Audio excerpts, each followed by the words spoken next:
বাড়িতে ভুলে গেলেও এই 5টি জিনিস কখনো খালি অবস্থায় রাখবেন না, তাহলে আপনার সংসারে আসতে চলেছে দারিদ্রতা, যার ফলে আপনার জীবনে নেমে আসতে পারে অশান্তি। কোন 5টি জিনিস ভুলেও ফাঁকা রাখা উচিত না সেটা জানালো একজন সন্ন্যাসী। আজকের ভিডিওতে আপনারা সেই তথ্যই পাবেন। নমস্কার বন্ধুরা, ধর্মবচন বাংলা চ্যানেলে আপনাদের সবাইকে স্বাগত জানাই। বন্ধুরা, একটাই অনুরোধ, খুব উপকারী ভিডিও হতে চলেছে, অন্যদের সাথে ভিডিওটা শেয়ার করে দিন যাতে তারা এই ভিডিওটা দেখে উপকৃত হতে পারে।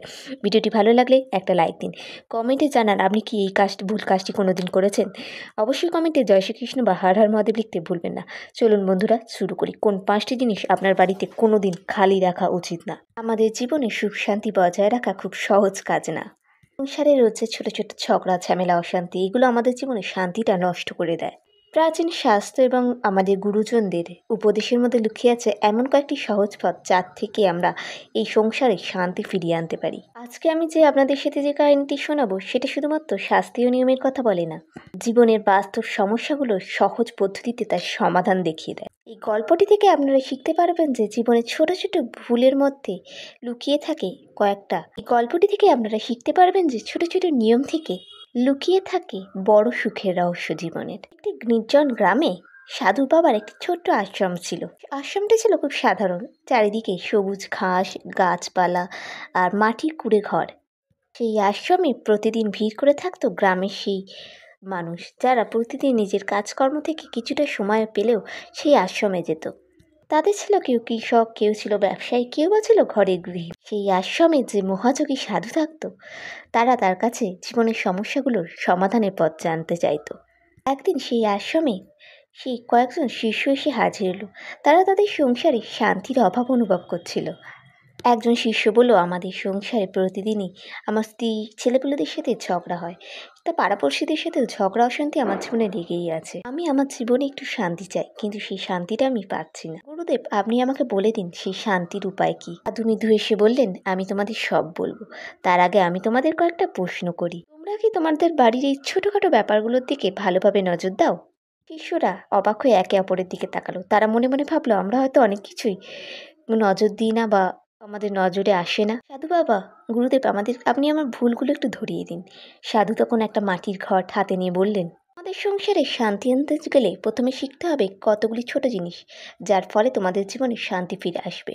অনেক সময় আমরা আমাদের অজান্তে অনেক কিছু জিনিস উপেক্ষা করে চলি, যার ফলে আমাদের জীবনে নানা বিদ্বেষ, বিপন্নতা, সংসারে অশান্তি এগুলো লেগেই থাকে। হঠাৎ করে চলে আসে, আমরা বুঝতে পারি না যে এইসব আমাদের জীবনে কি হচ্ছে। তার সাথে আর্থিক দিক থেকেও অনেকটা অনটনের সৃষ্টি হয়। এইসবের মূল কারণ হচ্ছে বিশেষত বাড়ির কয়েকটা জিনিস কখনোই খালি রাখা উচিত না। প্রথমেই যে জিনিসটা বাড়িতে খালি রাখা উচিত না সেটা হলো শস্য রাখা। যেমন বাড়িতে চাল ডাল এগুলো তুমি যে কটু বাটাতে রাখো, সেটা কোনো দিন ফুরিয়ে গেলে খালি রাখতে নেই। তার মধ্যে একটি চাল বা ডাল অবশ্যই রাখা উচিত। তুমি যদি চাল ডালের পাত্র খালি রাখো তাহলে দেবী অন্নপূর্ণা রুষ্ট হন। ফলে বাড়িতে নেতিবাচক শক্তির প্রভাব পড়ে, আর্থিক অনটনের সৃষ্টি হয়। তাই যখন চাল ডাল খুব শেষ হতে আসবে তখন সেগুলোকে আবার তাড়াতাড়ি পূর্ণ করে রাখতে হয়। দোকান থেকে গিয়ে তাড়াতাড়ি ফুরোনোর আগে কিছুটা হলেও কিনে এনে ঘরে আবার রেখে দাও। যখনই সেটা শেষ হবে সেই পাত্রের মধ্যে ঢেলে দিও। তোমার সংসারে শান্তি ঠিক বজায় থাকবে। এবার আসি দ্বিতীয় জিনিস, বাথরুমে বালতির বিষয়। একটু অবাক হচ্ছে হয়তো তোমরা, কখনো আমাদের বাড়ির বাথরুমে খালি বালতি রাখা উচিত না। এটা হয়তো আমরা অনেকেই জানি না। খালি বালতি নেতিবাচক শক্তির প্রভাব পড়ে, যার ফলে আমাদের বাড়িতে অশান্তি লেগে থাকে। খালি বালতিতে সবসময় জল ভরে রাখা উচিত। যদি জল ভরে রাখা হয় ইতিবাচক শক্তির প্রভাব পড়ে আমাদের জীবনে। কোনো ভাঙা বা কালো রঙের বালতি ব্যবহার করা এড়িয়ে চলাটাই উচিত। কালো রং হচ্ছে নেতিবাচক শক্তির প্রতীক। তার একটি ছোট্ট উদাহরণ হচ্ছে, আমরা লক্ষ্মী প্যাঁচা বলি আর ওদিকে কালো প্যাঁচা বলি। লক্ষ্মী প্যাঁচাকে আমরা পুজো করি আর কালো প্যাঁচাকে অলক্ষ্মী বলে থাকি। কালো রঙের বালতি আমাদের জীবনে অশান্তি সৃষ্টি করে। আপনি নীল রঙের বালতি ব্যবহার করতে পারেন, নীল অত্যন্ত শুভ কালার। 3 নম্বর হচ্ছে, আপনি আপনার বাড়ির লক্ষ্মীর ঘরটা কি সবসময় খালি রেখে দাও? সেই পুজোর ঘরটা অবশ্যই জল দিয়ে পরিপূর্ণ রাখা উচিত। লক্ষ্মীর ঘটে সবসময় জল ভরে রাখা উচিত, তার মধ্যে একটি তুলসী পাতাও দিয়ে রাখতে হয়। তুমি যদি তোমার দেবীর ঘটকে খালি রাখো তার মানে হলো দেবতাকে অতুষ্ট করে রাখা, তার তৃষ্ণা থেকে তাকে বিরত করে রাখা। ফলে দেবতা রুষ্ট হয়ে তোমার সংসারে অশান্তির সৃষ্টি হয়। যে কোনো পুজোর ঘটে নিয়মিত জল রাখা এবং তার যত্ন নেওয়া উচিত। এবার আসছি 4 নম্বরে, বাড়ির সিন্দুক বা লকারেও দেবী লক্ষ্মীর বাস বলে মনে করা হয়। এই স্থানগুলো কখনো খালি রাখা উচিত না।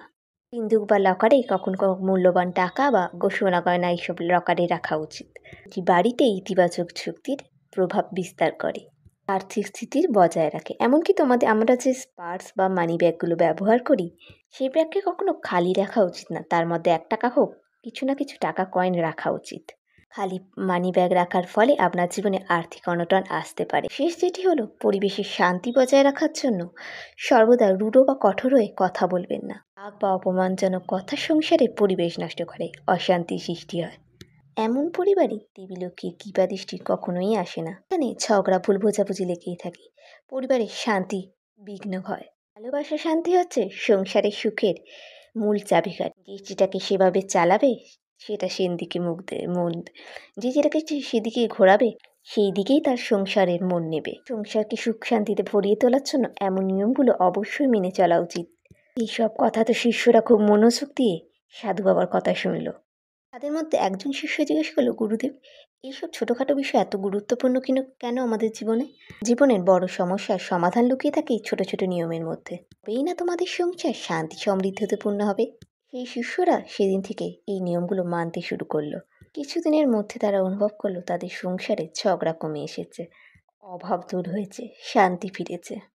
তারা সবাই গুরুদেবকে কৃতজ্ঞ চিত্তে প্রণাম জানিয়ে বলল, আপনার এই শিক্ষা আমাদের জীবন বদলে দিয়েছে। বন্ধুরা, আশা করব ভিডিওটা খুব গুরুত্বপূর্ণ এবং অন্যদের সাথে আপনারা শেয়ার করবেন। আপনারা আপনাদের বাস্তবিক জীবনে এইগুলো মেনে চলুন, তাহলে আপনার জীবনে সুখ শান্তি সংসারে ভরে উঠবে, লক্ষ্মী ফিরে আসবে। তো ভিডিওটাতে কমেন্টে জয় শ্রী লক্ষ্মী, হর হর মহাদেব বা জয় শ্রীকৃষ্ণ লিখতে ভুলবেন না। অন্যদের সাথে শেয়ার করতে তো একদমই ভুলবেন না।